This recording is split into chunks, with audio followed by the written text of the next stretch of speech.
Do you think one must travel to gain exposure? Yes. Why do you need to be traveling out somewhere else, distant place, to gain some intellect? Why do you want to be an armchair intellectual, by the way? Travel gives you perspective. Yeah. We can see very different places through the help of our screens. But to experience it, you have to travel.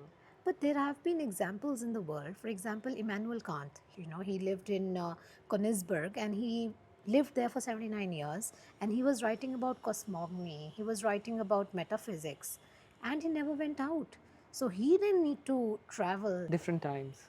What about Proust? He wrote this book called In Search of Lost Time while he was living in Paris in a soundproof apartment, entirely living alone. So, what about that? Like Shakespeare would not have become Shakespeare had he not moved to London.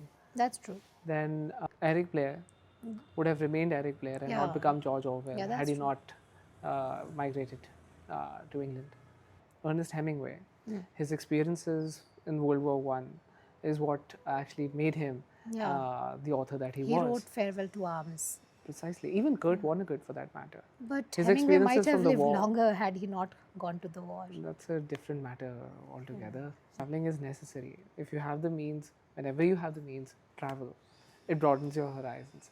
It introduces you to different cultures. I believe that heaven and hell are both in one's mind. So if you go with the same mind wherever you go, you won't be. Look, I am not. Your destination would change, but you'd still be the same person. I wouldn't travel to any place, seeking a heavenish experience, let alone a hellish one. Yeah. But that being said, What you're saying is that environment plays such a big role. environment plays a very big role, without a doubt. Without a doubt.